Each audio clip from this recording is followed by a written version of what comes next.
Hey family, I'm Ascending Faith. Before we begin, please don't forget to like, share, comment, and subscribe, so stories of grace, mercy, and redemption can keep reaching those who need a reminder that God still writes happy endings. Tonight's story is about the ones life forgot, children left behind after loss, a soul who ran from love and fell into darkness, and another who escaped corruption, running from a grave he didn't know had his name on it. They came from different corners of pain, but found each other in the arms of mercy. Because when God decides to rebuild a broken life, He doesn't start with perfection. He starts with the pieces. This is a story about redemption that doesn't look perfect, forgiveness that doesn't make sense, and a love so divine it's stitched together what the world had already torn apart. So get comfortable. Let your heart be still, because what you're about to hear is proof that God's grace doesn't just cover mistakes, it creates miracles. The bone.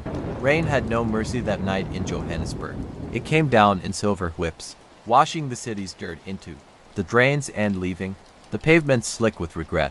The bone Kumalo pressed his forehead to the cold window of a taxi that wasn't his, watching lights smear past. Every time the wipers screeched, his reflection looked older. He'd once believed he was climbing the right ladder, public service, policy reform, something about cleaning the system from inside. What a lie that had been.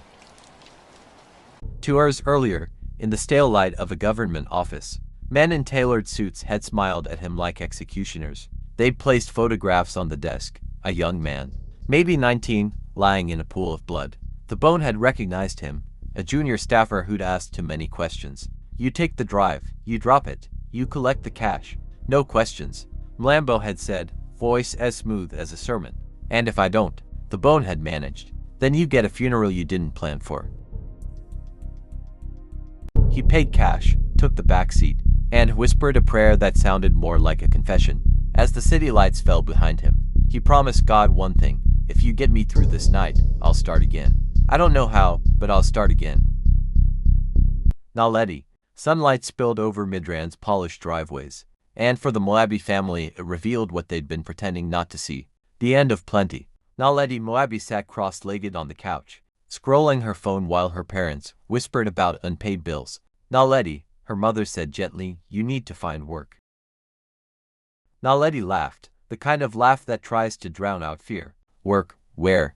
You want me to hand out flyers at the mall? Her father's jaw tightened. If that's what's honest. Cabello, move in with me. You're a queen, not a cashier.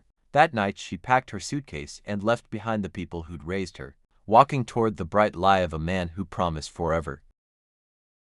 For 2 weeks she lived in his world, designer wine glasses, gold-rimmed mirrors, the smell of new leather. Then curiosity opened a door that should have stayed shut. Inside, 3 girls sat on the floor, their wrists bruised, their eyes hollow. One whispered, help me. Naledi's breath vanished. Cabello's voice came from behind her, calm as death. You're leaving tomorrow. Durban first, then overseas. Big money, baby. That night she didn't sleep. She waited until the bathroom tap drowned the sound of her heartbeat. Then she ran, barefoot, into the dark streets of Pretoria, carrying nothing but a sling bag and terror. At the taxi rank the driver asked, where are you going, Cece? Far, she said. As far as this can take me. He looked at her, saw the truth in her shaking hands, and pointed north. Limpopo. After that, only God knows. She climbed in. When dawn came, the city was gone, replaced by endless green hills and red earth. For the first time in her life, there was silence and space for shame. Akaya. In a small township in the northwest, 12-year-old Akaya Zulu rocked her baby sister beside a 2-plate stove that smelled of burnt maize meal. Outside, her mother's laughter drifted in, loud and slurred. It belonged to the kind of happiness that didn't last past midnight. A week earlier their father had died in a car accident. The insurance money vanished with the funeral. Then came the man with shiny shoes and big promises. That afternoon, Akaya's mother burst through the door, eyes red, a folded note in her hand. I'm leaving, Akaya. He's taking me to Mpumalanga. Real work, real life. Akaya tightened her grip on baby Liana. Will come. Her mother's face cracked. You can't. Not yet. Your grandfather said if anything goes wrong, find Chief Mongeni in Mhlong village. He owes him. Show him this. She pressed a crumpled R500 note into Akaya's palm and kissed both girls like she was drowning. Be strong, my child. The door closed. A car hooted twice. Silence filled the house like smoke. Akaya didn't cry. She packed milk powder, bottles, to small blankets, the family photo, the Bible. She slid the 500 under her shoe in plastic, tied Liana to her back, and waited for sunrise. At the taxi rank, a marshal shouted Roots. When she said Mhlong, he frowned. Where's your mother? She's gone. He stared, then motioned her to the front seat. Sit by me.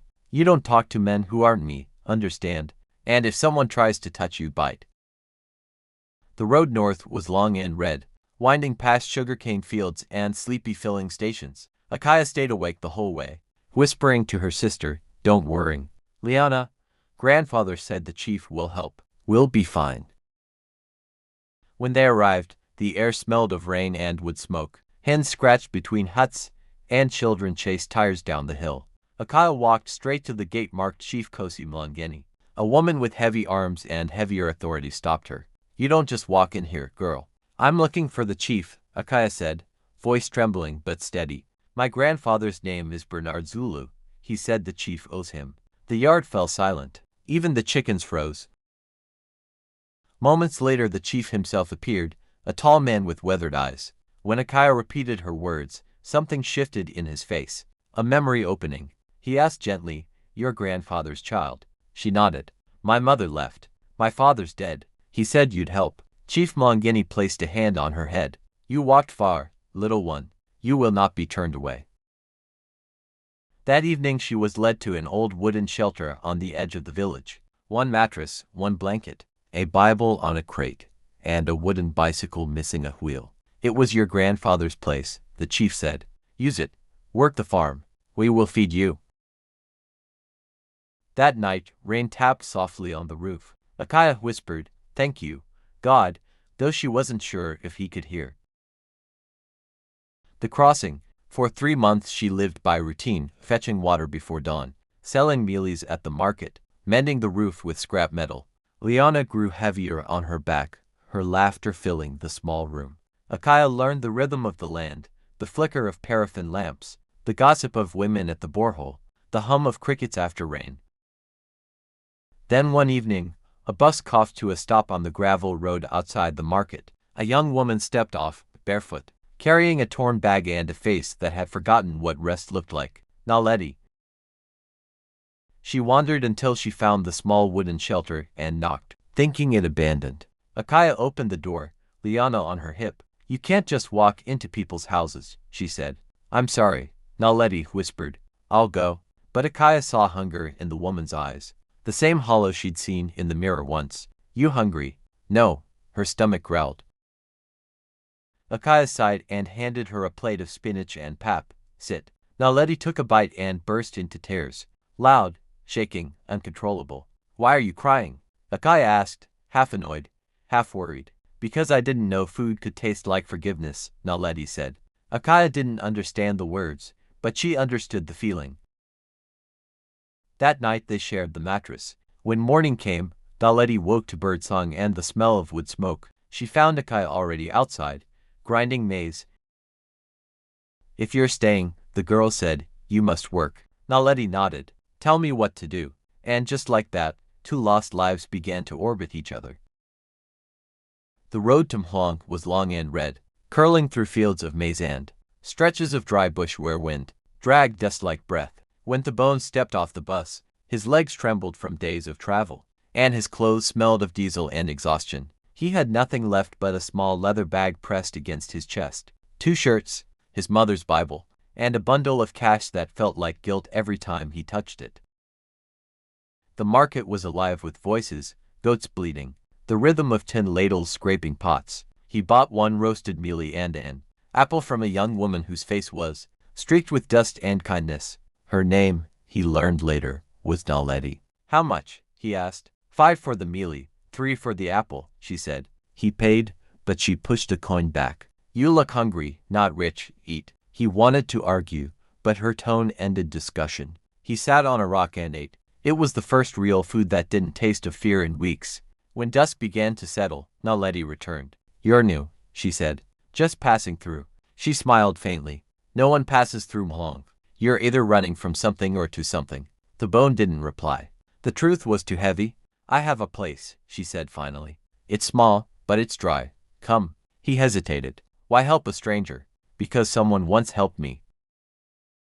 The wooden house. They walked through fields where fireflies hovered over the grass like forgotten stars. Ahead stood a small wooden house, built from mismatched planks and roofed with iron sheets that caught the faint light of the moon. Smoke from a cooking fire curled into the night. From inside came a baby's soft cry and a girl's voice, singing at him in perfect tune. This is home, Naledi said.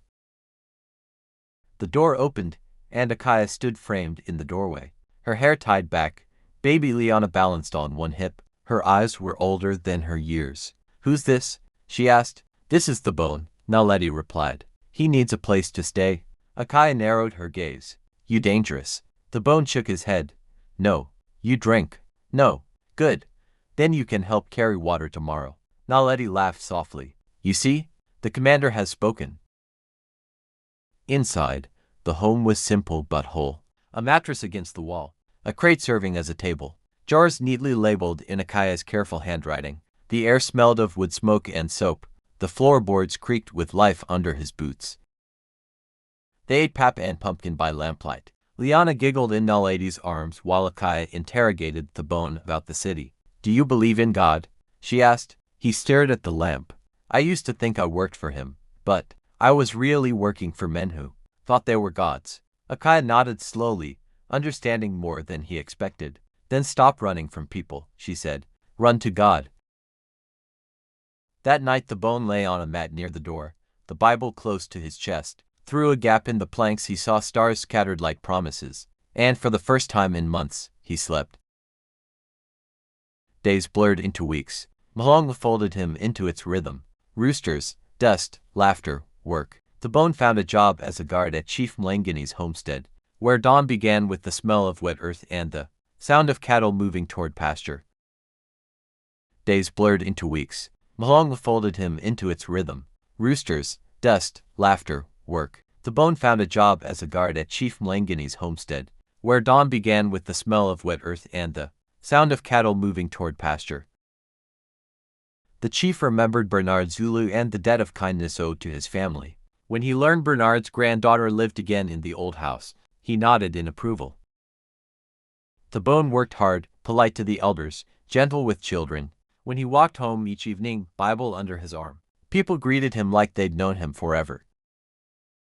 Naledi thrived at the market. Her call rose above the chatter. 5 for 10, fresh from the chief's garden, her laughter spilling over the stalls. Her hands were rough now, her nails short, but they were hands that built things instead of breaking them.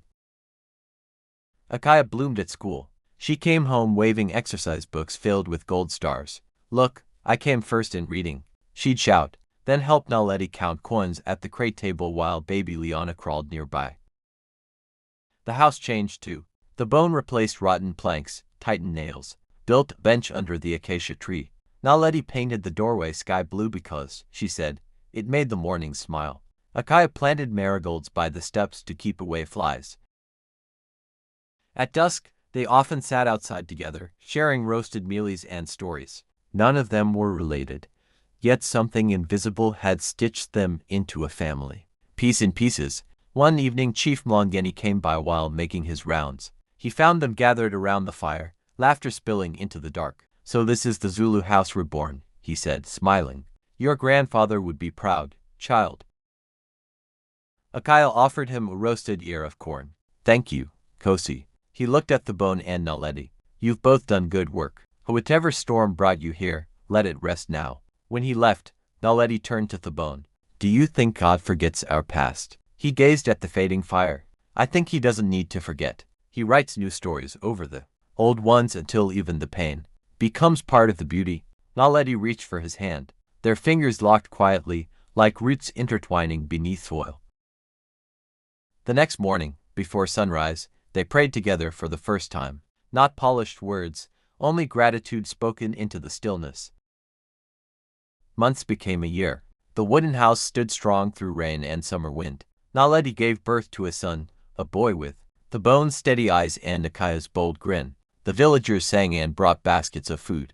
Chief Mlangeni lifted the baby high and declared, "He will be called Musa, mercy, because that is what God showed all of you."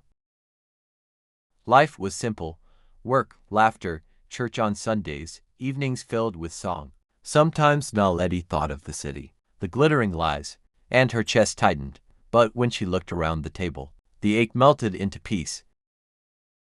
The bone fenced the garden with branches from fallen trees. Akaya taught Liana to write her name in the dust outside the door. Naledi baked vetcoke to sell in town, her hair tied up, her smile steady. One evening, as the sun bled gold over the hills, Akaya pointed skyward. "Look, Baba the bone, the bright one, that's our star. It means we're protected." The bone smiled, lifting her onto his shoulders. Maybe it means God doesn't waste anything. Not even the broken pieces. Naledi stood beside them, Musa sleeping against her chest. The wooden walls behind them glowed faintly from the lamplight inside. They were a family, not by blood, but by grace. Each had walked through darkness and found light in one another.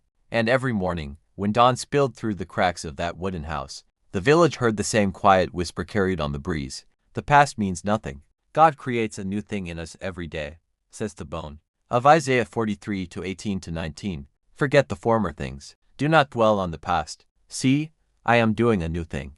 Now it springs up. Do you not perceive it? I am making a way in the wilderness, and streams in the wasteland. Before the light came, there was running.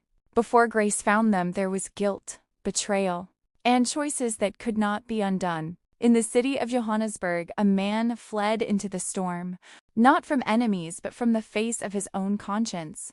His name was the Bone Kumalo, and he had seen too much of what power does to men who forget God. That same night, across town, a girl named Naledi Moabi stepped out of her father's house and into a world that promised everything, and stole her soul instead. What she saw behind one locked door would change her forever.